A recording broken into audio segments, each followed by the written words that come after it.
Okay, welcome to another edition of AVA-Live.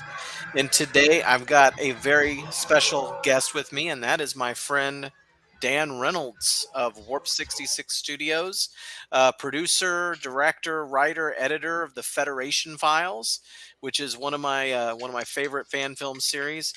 And I've had the chance to spend a lot of time with Dan over the past couple of years, and there are a couple of things that I find really interesting. One, I got to know that you have a really witty sense of humor, Yeah.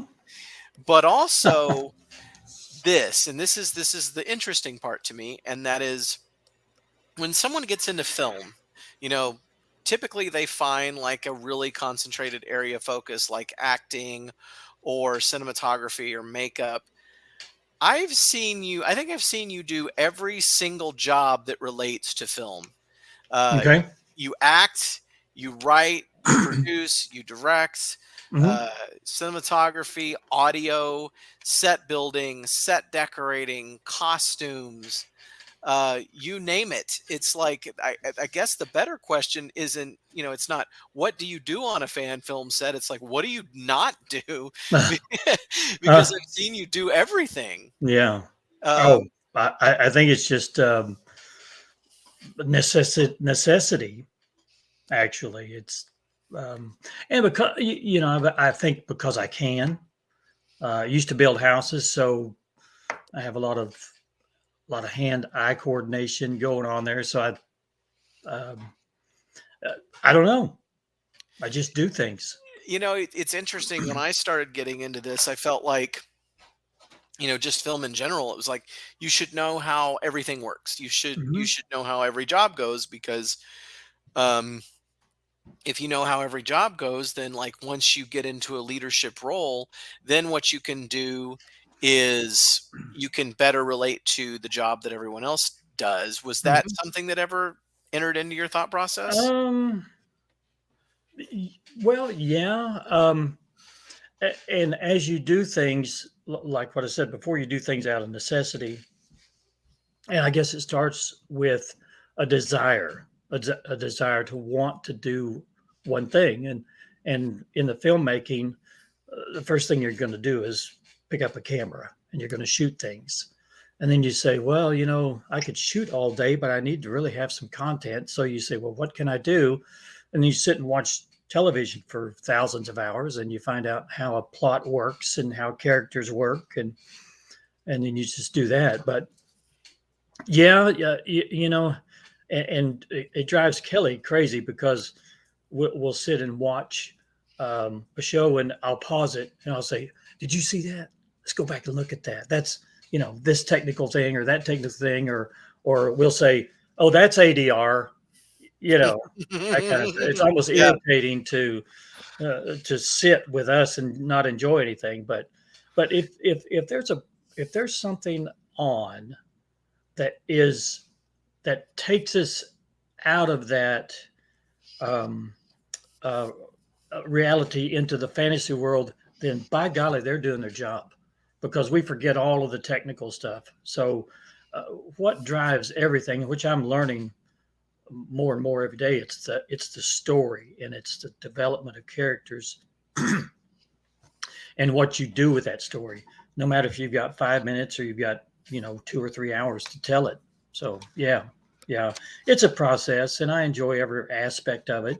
Some things I don't enjoy, and I'm sure you know what I'm talking about is masking and uh, single frame, animation and those kind of things. The But real tedious oh stuff. my gosh, yeah.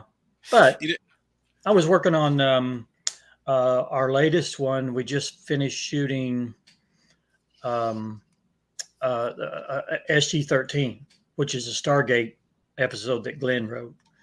And I worked on the teaser this morning or today. Worked on it all day today, and I got it finished.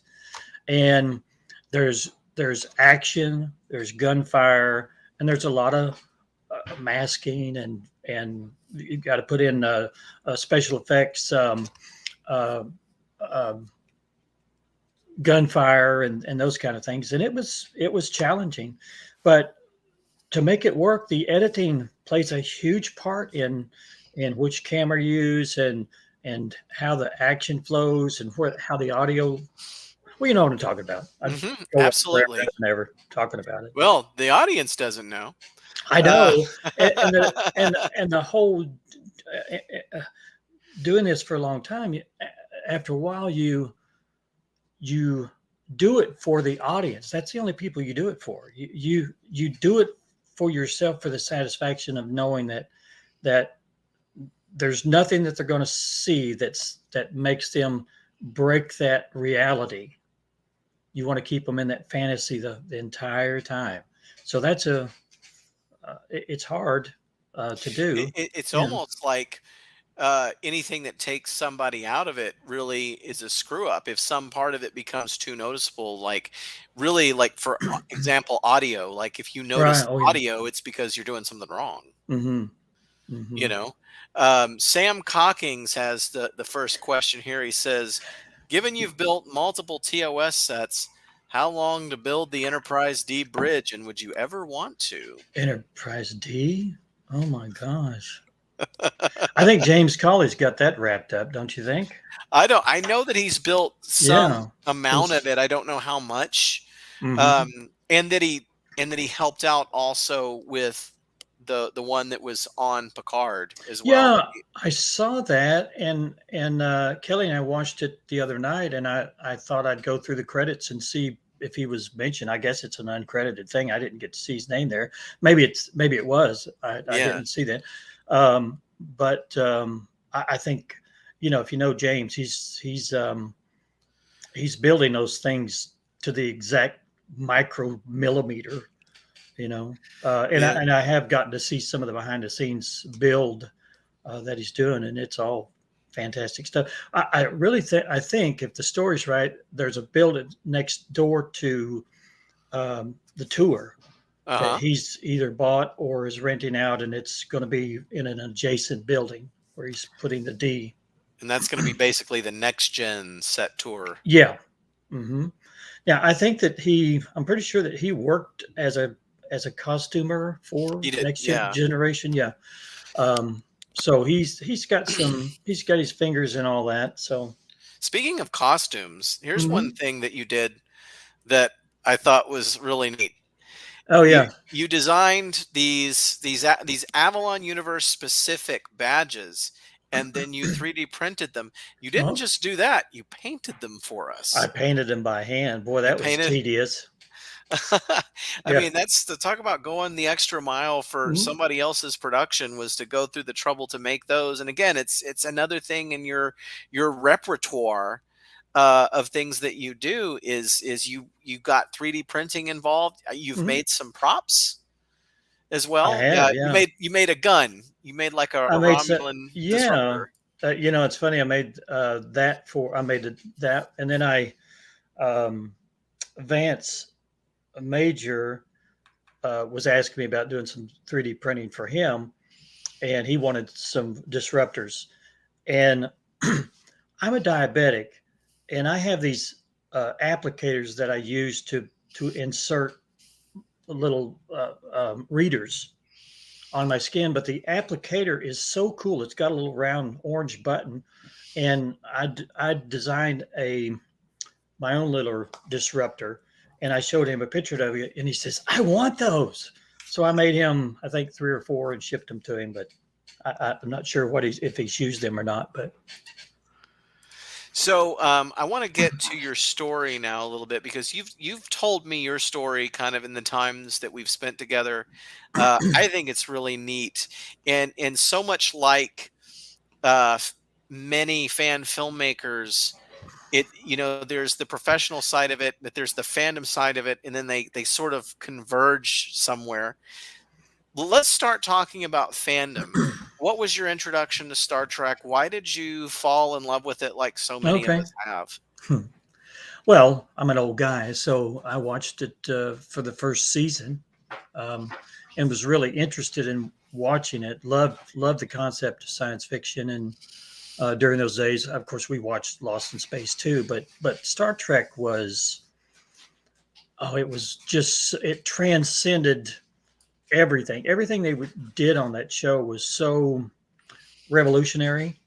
And you know, you look at cell phones and you look at communicators, and you think, well, it's so blasé or old hat. But back then, it was just so astounding. I think that was, for a lot of people, that was a huge appeal for Star Trek. It was so far ahead of its time.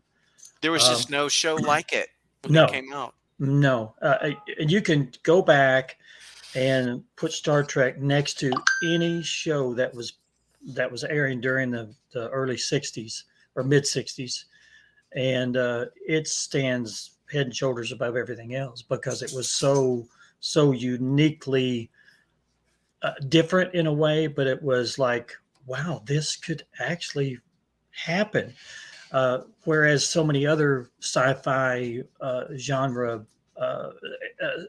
episodic series were based on, you know, fantasy or cartoonish or whatever. This was reality, and I think that was, you know, and during the time too, there was a big space race to get to the moon, and that coincided with everybody that was living during that era too. And just about twice a year we'd have a, you know, either a Gemini or an Apollo rocket go up, you know, circling the moon, coming back, whatever. But it was all fun during that time, and it kept your mind looking to the stars instead of just, you know, worried about what's going on in the world. You know, we had Doug Drexler on last week, Mm. and he was talking about just raw science fiction versus aircraft logic. And Mhm. he said that something that you see a lot in Star Trek is aircraft logic, meaning, you know, we can look at this ship and sort of have an imagining of how it Yeah. works. There's an order to it. Mhm. There's a military element to it. Do you think that that played a big role in kind of that perspective that you had, that you could see it as being? Oh yeah, yeah. And I think the thing that really made me really want to believe is the transporter. Oh The yeah. you know, the dematerializing and materializing effect of uh, the thought of, to be able to to have a box you could stand in, or a room, or that you could stand inside of a, a, a column, and change your molecular structure through light beams or energy or whatever. That was just so fascinating to me. I know that for me, one of like the really exciting things in getting into fan films is like going, okay, I'm going to figure out how to do a transporter effect. Like I'm just Mhm. going to see if I can learn how to do that. And so like just planning, you know, writing that in, like, okay, we're going to have a beam in because I want to figure out how to do that. Did you ever think, you know, back when you were watching it, you'd have your own transporter, or be able to do those kinds of effects, or play in that sandbox when you were first starting out? Oh, you know, I didn't. You know, I hear a lot of stories about people wanting to get costumes and do all that. I really never uh, did that. I wanted to build things. When you were here, you stayed the night with me at my house, and I showed you some of the stuff in my stairwell. Um, and back in the early, I guess, well, it's probably the mid '70s, I got a bunch of balsa wood and started building the bridge based on the ratios of the 8-inch Mego characters, Star Trek characters. Okay, yeah. Yeah, and that was kind of my focus, was to actually build things in miniature, because I was a Harryhausen fan of the Hmm. stop motion films. I loved that type of thing, and I loved the old movie, The Time Machine, the 1960 version of of. I don't know if you've seen that movie or not, but it's one of Yeah, my oh yeah. all-time favorites. But I was more interested in um, being a part of, the set structures and building things. Um, so I really didn't get into the costuming and cosplaying during that time. So would you say that kind of the art direction element of it is always something Yeah, you've been interested in? yeah.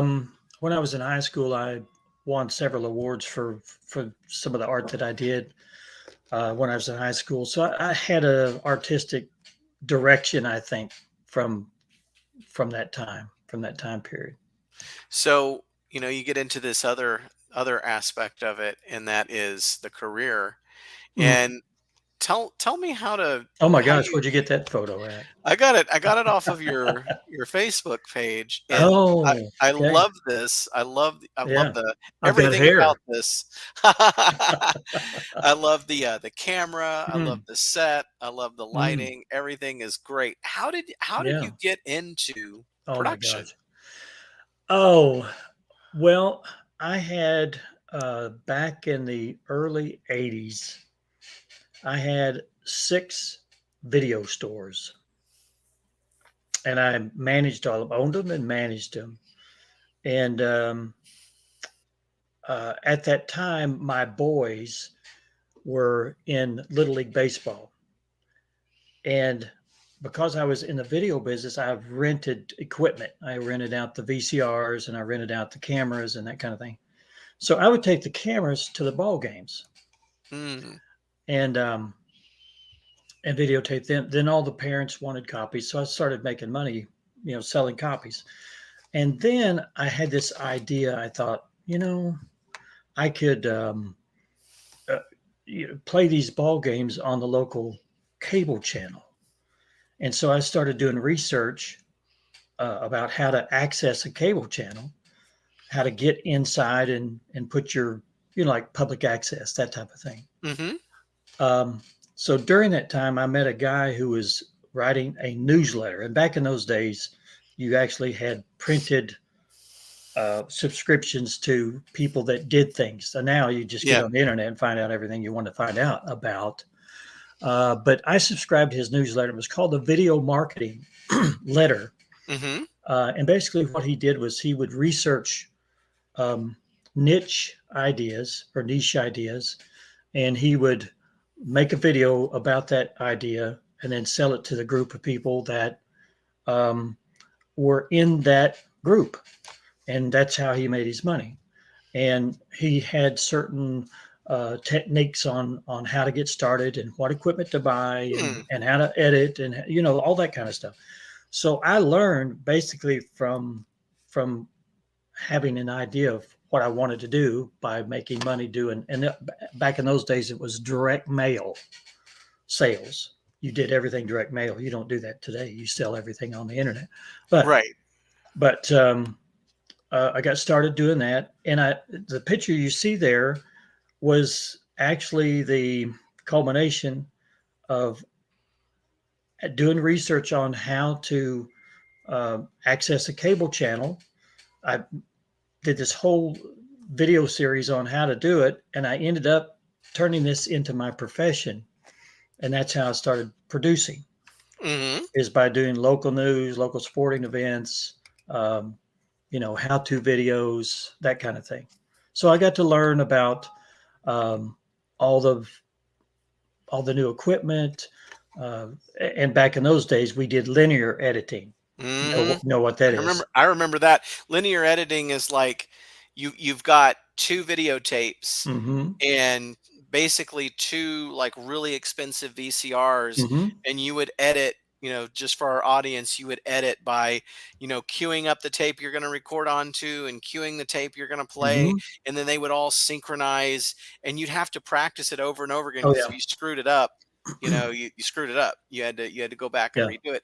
Not like today on computers, you just control Z or whatever. It yeah. was it was a totally different Oh yeah. process, start to Mm, finish, but, yeah. yeah.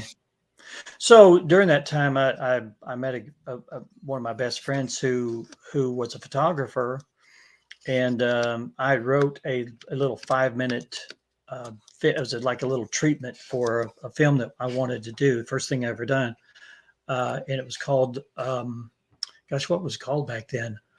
Dark Hollow is what it was called.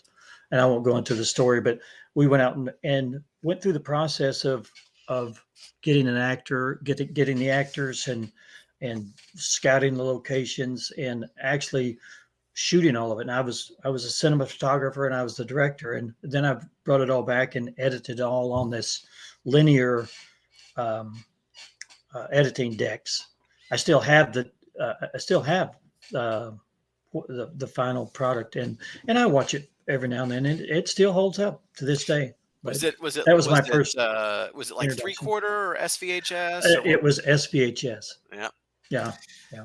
Yeah, I learned to edit on SVHS in 1994. Oh yeah. So And you were 3 years old.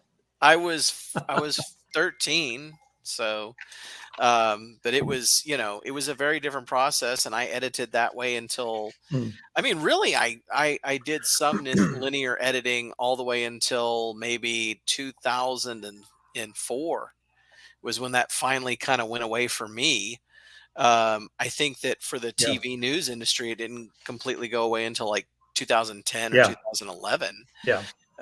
Even though as far back as 1998, I was learning how to nonlinear edit on an old Avid Meridian system. Oh my gosh, yeah. And when that started, it was like a specialty made machine. It was a specialty computer with proprietary hard drives and proprietary storage and Oh yeah, proprietary cables. And it wasn't just like you could just go to Best Buy and buy an iMac and throw Adobe Premiere on it like you can now. It was like back then it was like $100,000 to have an editing system. oh yeah, And yeah. so we've come a long way. And then those SVHS decks, when you bought those, um, God, those could be $30,000 Oh yeah, per deck, and you had to have two of them. yeah. And they were so expensive that one was a recorder and player, but one might Hmm. be just a player. Oh yeah, That might be all it did is yeah, play. You may not be able yeah. to record with it. Yeah, I still, if you come to my office in one of the closets down in the basement, you will find the SVHS decks I still have. Do you still have the camera? Still have the cameras. Yeah, Nice. yeah, yeah. So They're you worthless, but I still have them. I don't know, George Cahan could probably still use them to make a Oh, fan film. okay, cool. Back in that Don't know why, but era of SVHS is when I was like, I want to make fan films, and I yeah, didn't know any better. I was like, I'm gonna go make, I never made anything really back then, but yeah. George Cahan was like making them back then. Hmm. But so a lot of what you did was you were on camera, and from the beginning you were kind of doing both sides of things. Yeah. Well, there's nobody that could be in front. In the picture you see there, I'm sure that I had set the camera up and and and recorded some test footage to make sure I was framed properly, make sure that I had audio, and then I just just hit go or hit record and go. Yeah. And was there any concept in your mind in these days of what a fan film was, or that you would be No, making films, or that you would be doing this no. artistically? It was all about the money. Well, yeah, yeah. I mean, I was looking for a way to, feed the family and to also do something that you love doing. Hmm. My dad was a bricklayer, and he worked his way up from a sharecropper, basically just Wow. going from field to field. One field had apples, one field had cotton, one, that's just how they were raised. Um, and he had the opportunity to move to Ohio and become a bricklayer. Hmm. And back in the 50s, 60s, 70s, bricklayers were, gosh, they were up there with doctors. I mean, they made an exorbitant amount of money for the work they did, Hmm. and everybody's building brick homes. And he taught me that I don't think he purposely taught me, but he taught me that uh, if you want to live a happy life, you do things for yourself on your own, and you do things that make you happy. And I just look for professions that did that. Mhm. People would say, "What do you want to do when you get older and uh, when you go out and get a job? What do you want to do?" I said, "Well, I really don't know what I want to do, but I know what I don't want to do. I don't want to be at the mercy of you know uh, being a slave for somebody else." And I guess that's where the entrepreneur in me comes in. Of Just course, I'm working. never wanted to do the 9 to 5. No, mm-mm, no. I think I think that's another way in which you and I are very alike, in that same sense. So you got into production. You were Mhm. doing something that was working for you. It was making you money. Yeah. How did this transition to fan films? How did that happen? Well, the picture you have there, but I think that was probably the year that got me thinking about fan films, um, because this was 8 years ago, I think. And this picture was taken in Ticonderoga. Hmm. And I just happened to, I think I was on YouTube one day and found one of James Cauley's films. And I think it was, which one was it? I can't remember now which one it was. It was about the Klingon king, Oh, the Katoomba. young Katoomba. That was it. Yeah. Yeah, I watched Katoomba. I go, man, this is pretty good, and this is just regular people putting this thing together. And that's what sparked my whole mind thinking in a different direction. And so I started to watch other things, and I found that they had a Facebook page. So I joined that Facebook page, and just about within a day or so, they had put out a post that they needed um, uh, film crew, technical people, actors, the whole thing, Hmm. and that they had a place where they would send you um, I guess an application, I guess, or Hmm. whatever. Well, I can't remember what it was, but I immediately filled it out, and of course on your abilities it said what can you do, and I put actor, director, sound, uh, camera. I mean, I had a whole list of things, and I thought, gosh, I hope they don't really need all of these. So I got a call from Sarge. Don't Okay. know. I don't know if you know who he is, but everyone called him Sarge, and he said, "Gosh, we really need an audio guy." He said the guy that has been doing these can't make it this year.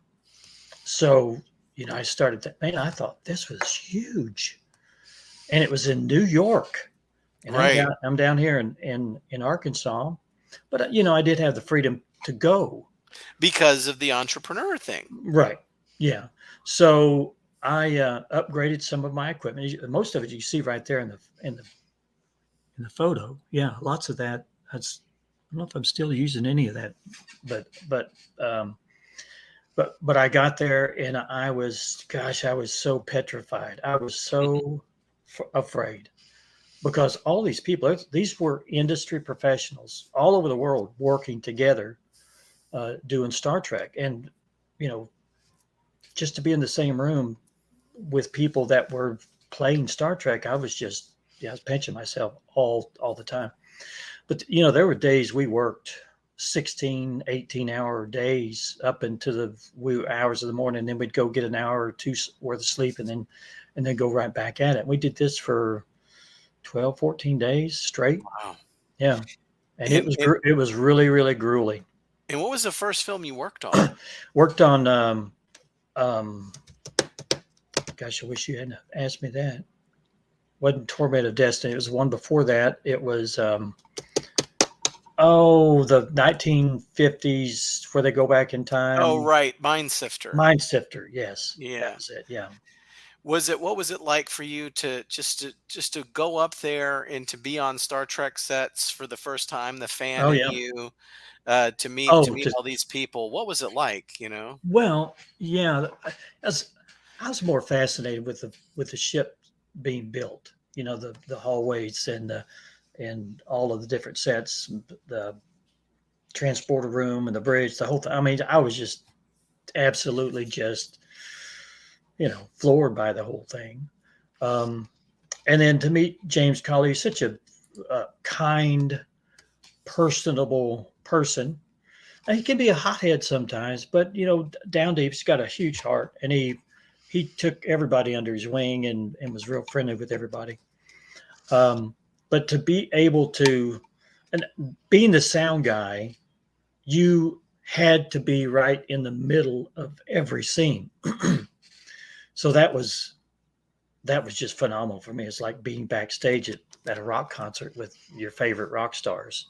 But Did you have any idea the ride you were in for, that no, this would become such a big part of your life? no, I was just there for just 1 year, and I thought, well, if it works out, if they, I knew it was kind of a ragtag group of people that came together every year, and the faces, some faces stayed the same, some faces changed, and you really had no idea that it would uh, happen year after year after year. So I was very thankful to be there that one time.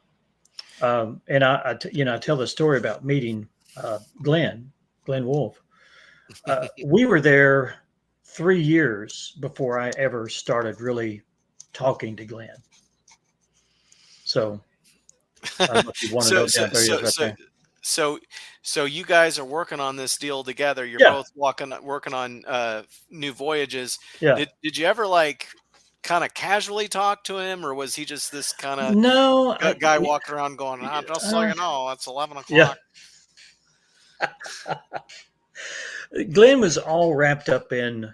See, he was one of the executive producers of Oh, okay. all the series, and he was like he always is. He was like knee deep and had the script and you know pinning dresses and all that stuff. He's always had his head, you know, doing other things.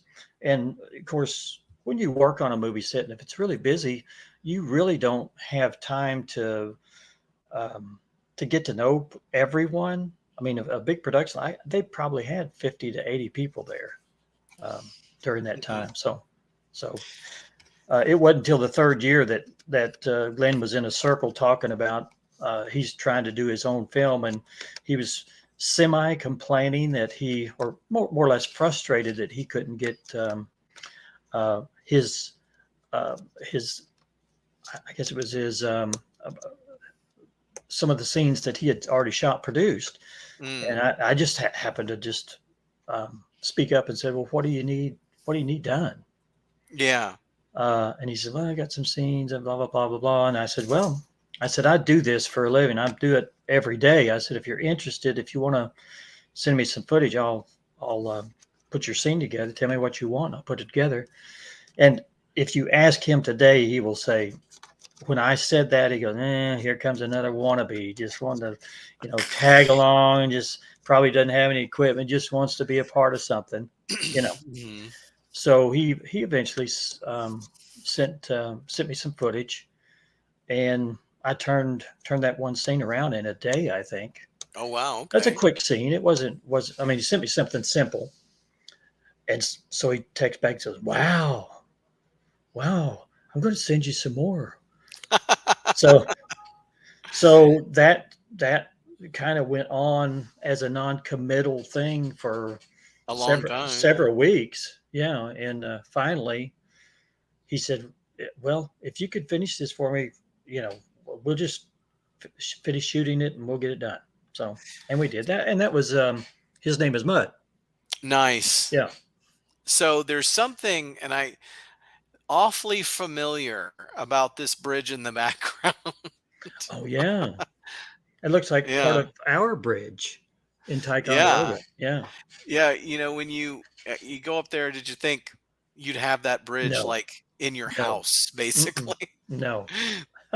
No. And you got to meet Richard Hatch. I I mean, did. just Uh, the crazy opportunities of being working on yeah. fan films. Yeah. I did that year. That was Torment of Destiny. That was one of his last films.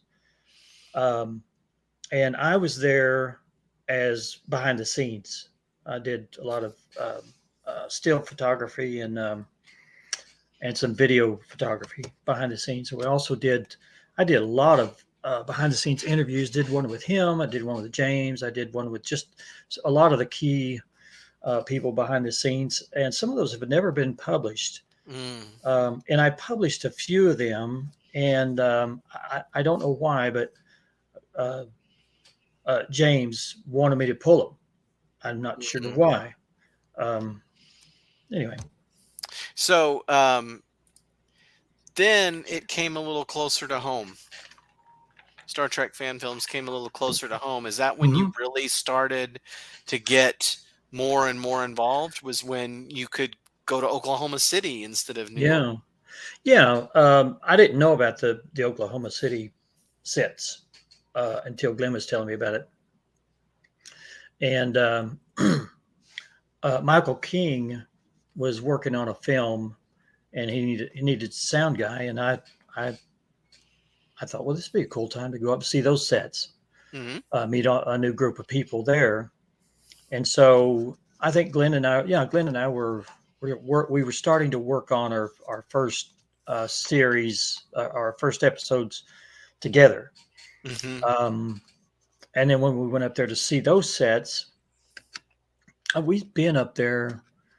I had gone there at least twice, if not three times. But the third time we were there, they had been kind of evicted. Mm. The I think the owner of the building was letting them use the building free of charge, um, and they were evicted, and they were trying to find a way to get the sets moved out. And long story short, we moved them to Dogpatch. Right. Yeah, and I kind of brokered the deal to move it there. There are some buildings at Dogpatch that were huge areas that we could use, and I knew the owner, or actually he was trying to buy a Dogpatch at the time, Bud uh, Bud Pelser, Hmm. and he had some buildings, and he said, "Sure, yeah, put them in there." What do you think? I remember going there the first time I went to Dog Patch, and I didn't know what to expect. I was like, Dog Patch is what we're referring to for our audience. It's an old theme park called Dog Patch USA, and it was a really big deal back in like Mhm. the 70s and the 80s. It was Yeah, like a hillbilly themed Six Flags kind of deal. yeah, And but by this time it was it was, in ruins defunct. basically. Yeah, And so I remember pulling into this place and going like, the clowns are going to come out and murder me here. And there was this metal building, just this, yeah, you never thought. And you and Glenn open the door and there's Star Trek sets in there. mm, And I was like, "Oh my god," but they had no electricity. So here, I think this photo's extraction, yeah, and you ended up on camera for that, yeah. but that wasn't originally the plan. No, it wasn't the plan. The actor that was supposed to be there that day didn't show up, and we're in the middle of working around the actor with other scenes. Hmm. And Glenn comes up to me and goes, "Hey, do you think you'd be okay with doing the captain?" And I hadn't seen the script. I didn't know what was going on as far as that went. And you have to understand the way I work. If I work behind the camera, I really don't want to know what the script is. I know it frustrates the hell out of Glenn, but I want to be fresh on the page when I get there because, and you know this, when you write something, if you're writing it, you can control the visual. If Hmm. somebody else gives you a script and they want you to be the cinema photographer, you go into you've never seen the environment that you're going to be working in. So you come in there and they say, well, I want this angle. And you say, there's no way we can do that. So I've always worked that way. When I go to do commercials locally, if I do a commercial at a drugstore or shoe store or whatever, I never go scope the place out beforehand because I want to be able to see what I see when I come in. Anyway, Hey, I did a whole like multiple full length feature films that way with my friend yeah, Eric Parkinson, where he would just be like, "This is where we're filming," yeah, and you'd show up, be like, "So what are we doing, Eric?" And he'd be like, "Okay, this guy over here is going to do this, and then we're going to film this," and then so I think I tried to read mhm, the script for the first film I yeah, did with him, and I was like, I don't want to read this, yeah, so so I just ended up going, "What's the shot?" And he'd say, "Point yeah, the camera at this guy." All right.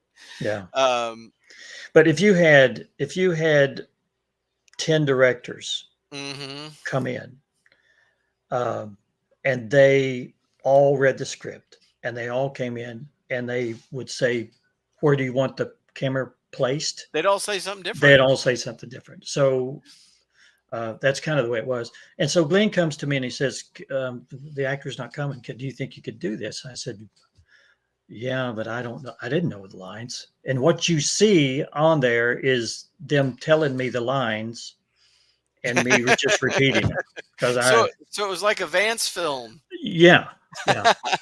And I was petrified. When you're acting, you kind of want to have enough time to at least feel who this person is. And I'm just reading lines, so I think my performance is crap. So To if be you honest. haven't seen this one, it's called Extraction. I think it's the first episode of the Federation Files. It's actually one of my favorites. Yeah, I've heard I you say that before. I love that film. Okay, so and then the journey just kind of continued from there. You guys became co-show producers Yeah. of the Federation Files, and you know the thing that I think that I've noticed the most after watching a lot of it and watching a few watching a few episodes of the Federation Files like 1,500 times hmm for Indie Boom Film Festival is that a person who edits a film really puts a lot of their own personality into a film. And hmm so when you're watching anything that's been edited, there's so much of of that editor in there. mm And there's so much of your creativity and your personality in the Federation Files. Everything from like the open, how what the open is hmm to those animations to doing your own 3D CGI with the spaceships and everything. Like hmm that's something you do yourself. hmm What's that journey been like for you to find all of these different areas that you could have another avenue for artistic expression and learn how to Oh, do something new? I don't do it out of okay. I don't do it out of desire. I do it out of um, problem solving, I guess. Um, my uh, gosh, it's kind of hard to explain, I guess. And I don't think about it. I think I just do things the way I do things, just to solve problems. hmm Um, it's like the 3D animation. There's so many things I wanted to do more than what we were getting. So I just had the idea that if I could figure out how to um, do 3D animation and CG work, then we could do so much more, and we wouldn't have to worry about restraints. You know, um, Counting shots or what that, yeah, yeah. yeah. Um, and it's more the creative thing. It's not about the money or anything like that of getting it done, but it was just like the 3D printing. I just thought we could do so much more if we had If this you can, prop and yeah, that if you can prop and control it yourself, then you yeah, don't have to bother someone else with it. yeah, Yeah, I get that mindset mm, completely. But it's a thing where you can go out and you can live live little adventures every year, and every year it's a different adventure. It kind of takes you out of just kind of hanging out in your Yeah. office. Talk about that aspect of it. Well, um, I like the ability not to be under a time crunch. I don't like it. I've told you here um, not too long ago that I've kind of taken it's not a 9 to 5 job, but it's a 1 hour job in the Yeah. morning from 9 to 10, only because I do run television stations. I was doing a weekly talk show, um, and the guy that was doing the talk show at the radio station moved to another market. And I ran into the station manager and I said, "What are you going to do with that show?" Because we were simulcasting his show on our television station, and I didn't want that to die. And he says, "Well, I don't know what we're going to do. I don't know if we're going to kill it or whatever." So I talked to my co-host that's on the show with me and asked her what she wanted to do, and she says, "Well, I don't think I want to do it every day, but I'll come every now and then."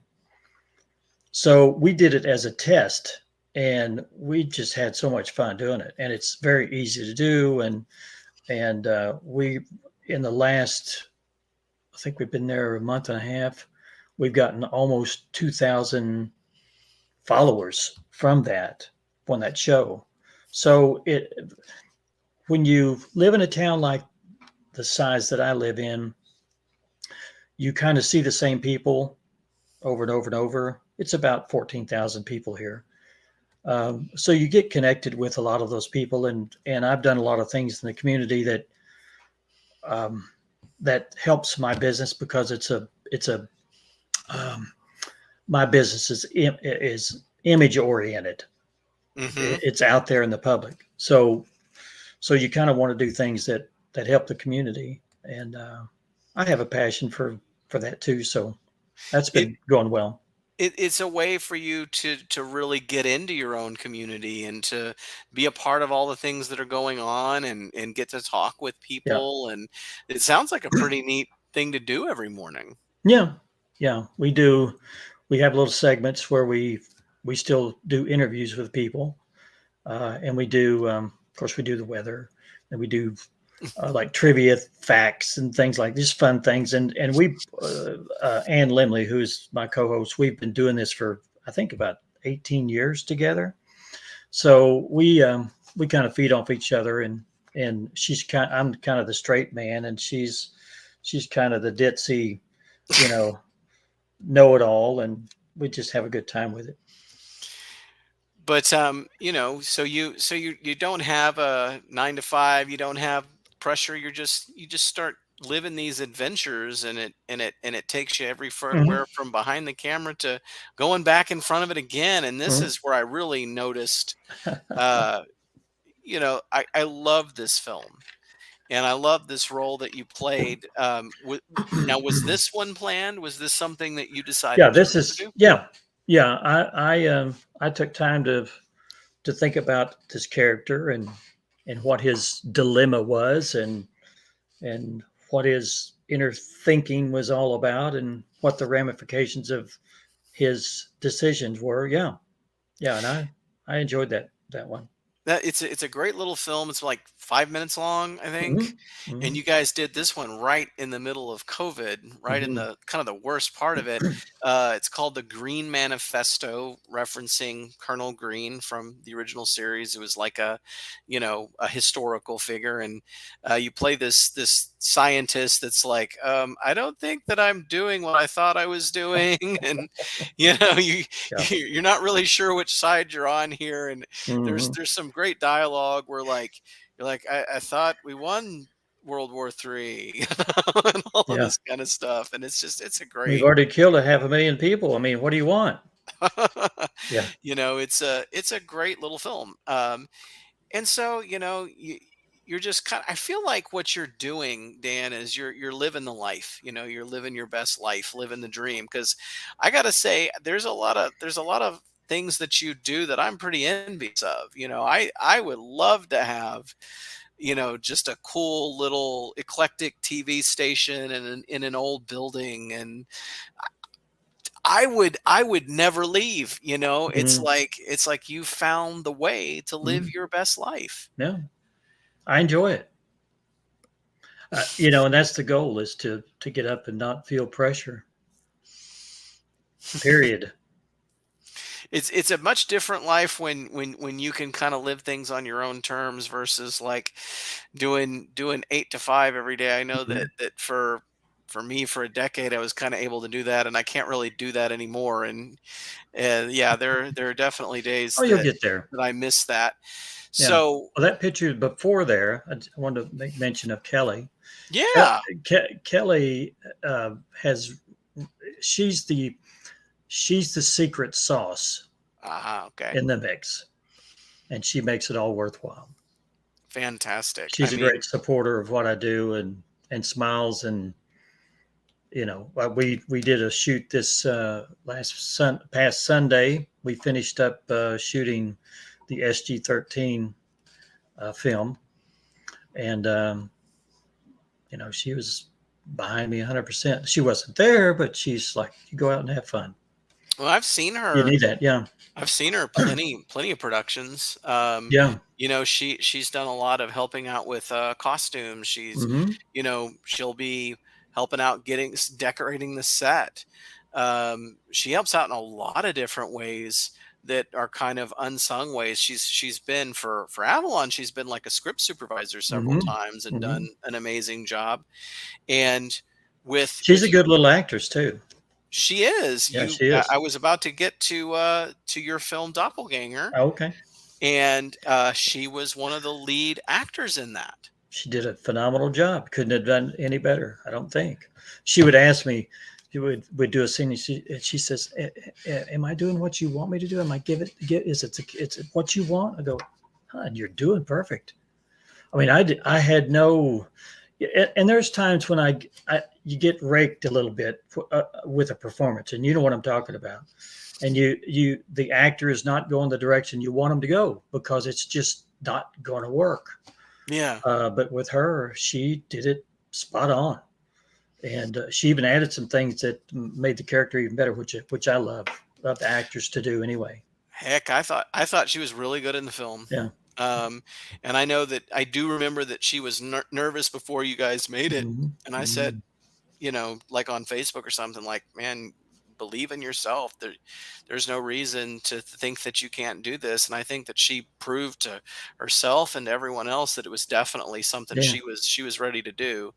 And so that was an experience that you got to share with her, is that now it's your script. Now Yeah. you and Kelly are directing this, you're making your film. What was that experience like?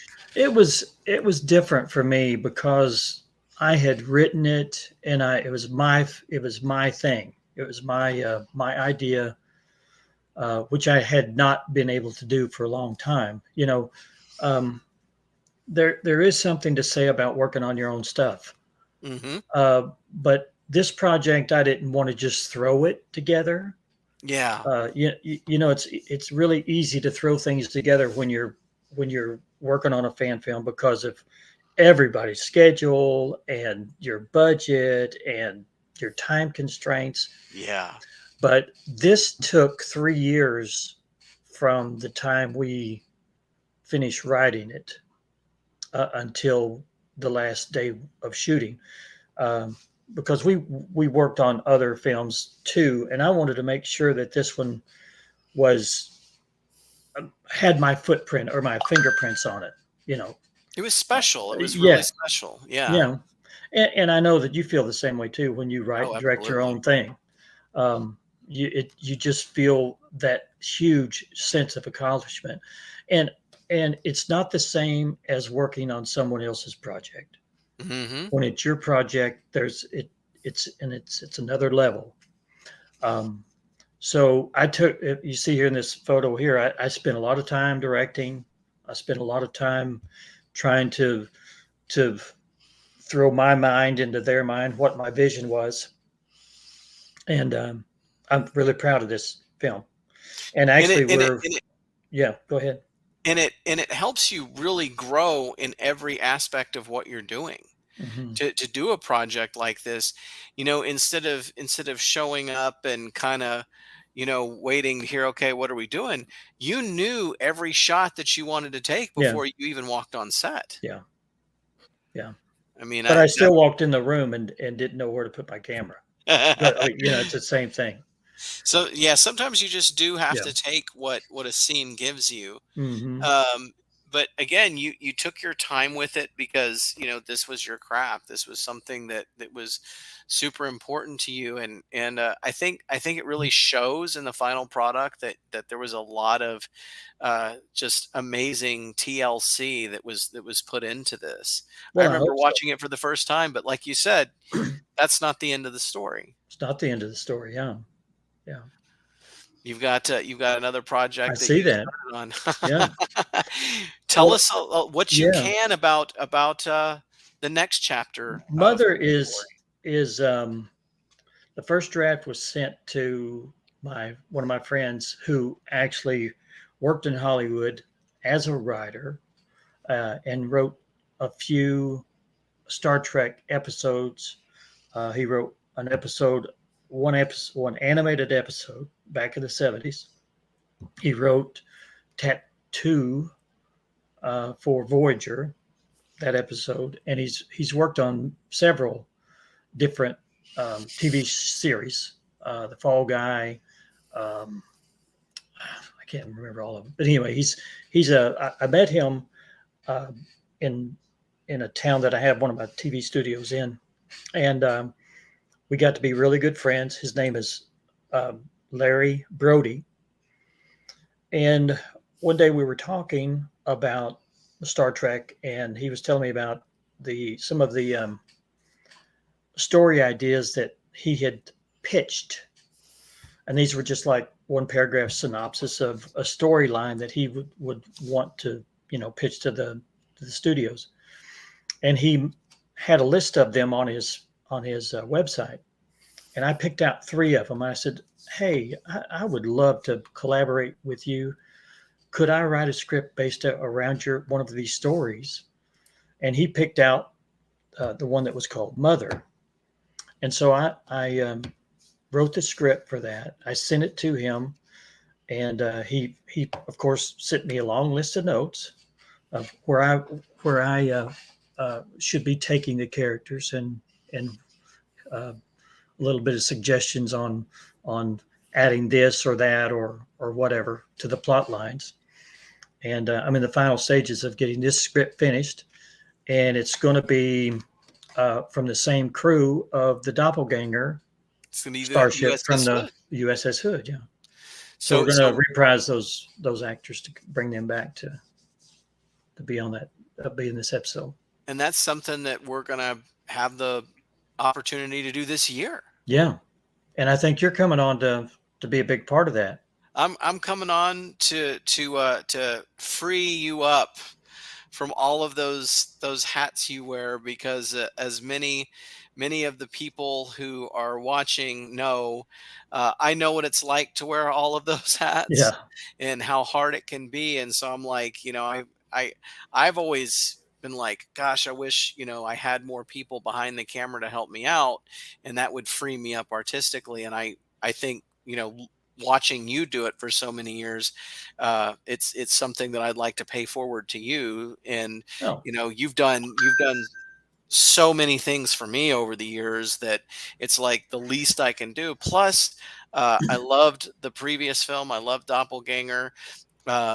I really like you as a filmmaker. I love your vision and the work that you do. And so for me, it's just kind of an honor to even be a part of it. well, good. So We'll put you to work. hey, I am not afraid of that. Yeah. So when we talk about filmmaking, just as a whole, Uh-huh. over these past several years of doing this, of being a part of filmmaking and Star Trek fan films, what do you think you've has been the biggest lesson in that time for you? What have you taken away the Oh, most? yeah. And I was thinking about this the other day. I had a conversation with Vance Major um, a few weeks ago, And I could feel his frustration. Frustration, I think all filmmakers have, that your work is not. Uh, I don't want to say appreciated. I think most people appreciate the work that we put out. It's an inner acceptance of what the work that you do, and I feel like I want to do more doppelgangers. I want to do more. Um, Instead of building a, a wooden box out of found material, I want to go get some oak, and I want to take the time and make the right joints and take the time to build um, a film that um, that the inner person says, I'm totally satisfied with what I'm putting out there. And I know you feel the same way I do, whether it's budget or limited time or whatever. And I feel this way. I'm never satisfied with the end product. I could always spend another 85 to 120 hours on it to make it that much better. I know exactly how you feel in that respect, because I'm never happy with the final product either. Yeah. I always look at it and go, man, I could have done so much better. Yeah. And you're so intimately familiar with whatever it is you create that you look at it and you Yeah. see every flaw. And you can't see it objectively. And Yeah. when other people say, "Gosh, I just love that film that you did," I go, "Gosh, somebody's paying them to say that." They don't really believe that, because you know what it is. You know every booger that's in it. You just know that it's not that perfect. But I know that people in Hollywood do the very same thing. They look Hmm. at their final product, and that's why um, George Lucas keeps re-upping the animation of everything, because he's Yeah. never satisfied with it. And the benefit is that it drives you to, you made the analogy of building something. It makes you a better craftsman. Hmm. It makes you a better artist because you're always pushing yourself to do better. And Yeah. there's nothing wrong with that. I think as long as you keep that, whatever the disappointment kind of in check a little bit, you realize you're making more out of it than it is. Hmm. And it's hard for me to do that sometimes, but I remember with one of my films, there was one aspect of it that really was pissing me off. There was one thing that I just couldn't get right, that I couldn't fix it, I couldn't make it what I wanted it to be, Hmm. and I was so mad about it. And I told Jonathan Lane that I was so frustrated by it, but I didn't tell him what it was. I just said there's this one thing and it's Hmm. just pissing me off. And he watched the film and he's like, I got no idea what you're talking about. Yeah. Yeah. They'll He never he see it. he didn't see it. He had no idea what I was even going on about. And so it's like, you and me, we'll see it. We'll be like, oh, geez, that Hmm. thing there in the background. Nobody ever sees it. And No. so that's the kind of the saving grace of it is, maybe we make more of it than other people do. But Hmm. like you said, it makes you a better craftsman in the Yeah. end. Yeah. And you've, the byproduct, another byproduct is that you've learned all of these skills that otherwise you'd not have any reason to learn them. And so that's got to Hmm. be neat. Yeah. That's true. It's always fun. Just like I think doing CG animation was probably the biggest challenge that I took on, and I worked solid for 6 months, learning little bits here and there. And you don't have a teacher; you have to get online and look at videos. And the program I was using, it's an open source. It's Blender, Hmm. um, and it's quirky as all get out. But I've learned the quirks, and I'm happy with. I'm very comfortable with it, and it's so fun to get in there and create something and have it to be um, unrecognizable against a lot of other things that are a lot Hey, more look who expensive. decided to show up. Oh yeah. We've been talking about you. Your ears were burning. Uh, but yeah, Keith, he is a CG guy that works with us, one of our Hmm. guys, Hmm. and he uses Blender, Yeah. and great results. Yeah. Sam, who's our visual effects Hmm. supervisor now, he uses I think he uses Lightwave. Yeah. But I've seen a lot of people plug into Blender with amazing Hmm. results. Hmm. Now I could probably maybe go figure it out, but it's one of those things where it's like I don't want to, I don't want to give myself one more thing Yeah. to do. It's like so it's just there's been a couple of places that I've drawn the line and gone, I don't think I want to go there. Yeah. But you just figure it out. So you're tougher than I am in that Oh regard. no, no, I'm a pansy. I don't like suffering. But you do Blender for an hour until you just and then you go do something else and come back to it. But um, Yeah. yeah. So filmmaking philosophy. This is kind of the Oh maybe boy. the last thing I'll ask you about. What there's so much of filmmaking that involves people, interpersonal relationships, mindsets, that sort of thing. What is your filmmaking philosophy? What is your philosophical approach to the whole thing? I think that you have to have passion. You have to have the passion for wanting to. It can't be a job. It has to be something that you desperately want to do and accomplish. Kelly's It's looking at me over here. She's laughing at me for some reason. She wants to because say, "You want to say hi?" it's probably because she's used to all that passion, you know what I mean? She watches it like Uh, my wife watches what I do and she's like, "What's wrong with you? Why do you spend all this time doing this? Can I have yeah, my bedroom back?" yeah. Because Well, like yeah, you've got this great TV station to work in. Like I'm doing this in my bedroom. yeah, And yeah, so like my wife will be sleeping on the couch and I got to go wake her up and okay, I stopped editing for the night. Um yeah, yeah. But so let me ask you: do you have that passion? Oh, I absolutely. know. Yeah, I know you do. Absolutely, And because I don't think you can be a good filmmaker unless you have passion for it.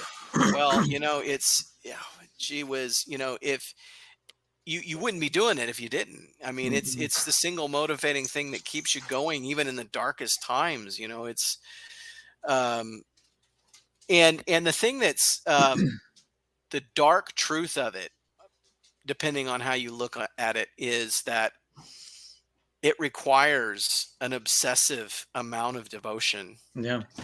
I remember one of the people that we had in our films is a lady named Cora Wilson, who is a martial arts teacher by day, and she used to be like a cage fighter, a Oh yeah. martial arts cage fighter, and she talked about having to meal plan at Thanksgiving and obsess over it to the point to where she was training all the time, but that was Mhm. the only way she had a chance to win. And it's like sometimes to be good at something, you have to do it and obsess over it to a point to where people are like, Yeah. that's not normal. Yeah. But that's how you get Yeah. there. That's how Y you get good. yeah, and I think that there is a zone there that you need to be afraid of. Uh, when you get to the point where you are too obsessed, um, um, to where nothing satisfies the work that you're doing because you're trying to either produce too much, too quick. You're um, accepting secondary performances, those kind of things. And I think that over the last couple years of doing all of our Federation files, I've started to get into that because that's all I was doing, and the passion got eaten up with the obsession. I don't know if that makes sense or not, but For sure, because like yeah, it's always a balance. And yeah. if you take the obsession too far, it can not be fun anymore. And And that's exactly, you take the fun out of it. yeah, and that And happens. So if I would recommend anybody, if the fun is leaving for some reason or subsiding, then you need to step back and figure out take a why. breath. Take a Yeah. breath. Yeah. And for me, it's from the beginning, it's been all about, chasing that feeling that I had when we made Ghost Ship, and we shot those 3 days, and just how amazingly fun it is like I just wanted to keep living that Yeah. adventure. And one philosophy that I've had that, people have disagreed with me on in the past, I say I'd rather make a crappy film Mm. and have a good Have a time good doing time. it, because Yeah.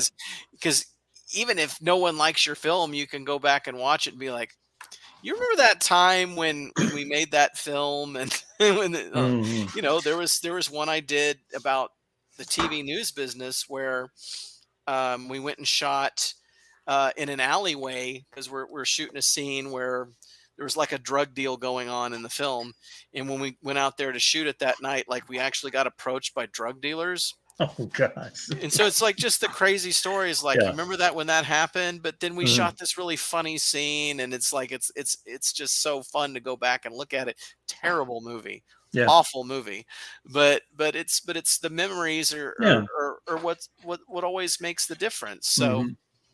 there you go. There's the Yeah. filmmaking philosophy from Mm. Dan Reynolds. Is this something you think that you will just always want to do, or I do it as long as you can, I or think so. You know what Glenn and I do. It requires people. And Glenn and I have even thought about doing a doing an episode with of he and I being shot out of a um, escape pod, landing on a planet together, and we've got kind of a storyline going on. It's just him and I. Of course, we're going to fight over who plays the lead character and who dies, and all that kind of thing. But that sounds I, like a great film. it would be funny. It sounds like that would Yeah, be something everybody would want to yeah. watch, because And there'd be a lot of nitpicking and flatulence going on in the pod, and just all kinds of things. But it would be it perfect. would be funny. Hey, you let me know when that one's going on, and I will come do Yeah, whatever. I'll be the gopher on yeah. that film. It doesn't matter. I want to see that one get made for Mm, sure. yeah. All But right. I think as long as there's a story to tell, and I think that's what drives me is a compelling story that hopefully makes a difference, makes people stop and think, or maybe causes people to look at life a little differently. I think that compels me to want to do another story or another episode, um, and to have fun. I mean, it's all about having fun, getting with people that love to do the same thing. I feel like the good times make the difficult times worth it. Yeah, And, for every little bit that you look at it and you go, oh, I'm frustrated with this or that, there are just as many times that you have something on film that you look at it and go, man, that's so great. I yeah, can't believe we did that and it worked yeah, out the way that it did. So there are, yeah, it's ups and downs, but it's a journey and it's worth it. yeah, yeah. It is. Okay. Well, Dan, I really, we've gone, an hour and 15 minutes, and Okay. I really appreciate you taking the time to, share your unique filmmaker story. And I think that what Dan's story tells everybody is that there's no reason you can't do it. There's no reason you can't pursue living your best life, living your dream, doing what you want to do. Dan's a smart guy who used his brain, and he's from, he's in a little town in Harrison, Arkansas, but he's living the dream, and that's something that we all can do. So, Dan, thank you for Oh, sharing thank you. sharing your craft with us. And thank everyone for tuning in. All righty. Appreciate it. So that's going to kind of bring us to the end of today's AVA-Live. But um, fingers crossed, we're going to be back on Sunday. And that is, I've got another film that I am almost done with. Cool. It's a Tales from the Neutral Zone called The Test of Time. And guys, it's this close to being done. And so we want to release it on Sunday. That's our hope. If we do, then look for us to do kind of an Avalon Universe, AVA-Live roundtable style live stream right after that film's over with. Hmm. If we're able to make our deadline, then we'll have that film premiere at 7 p.m. on Sunday. That'll be on both the Neutral Zone Studios channel and the Avalon Universe channel. And then we'll have a little AVA-Live afterwards with the cast of Test of Time. Cool. And if you haven't, go to YouTube, look up the Federation Files. You've got so many great films there to watch.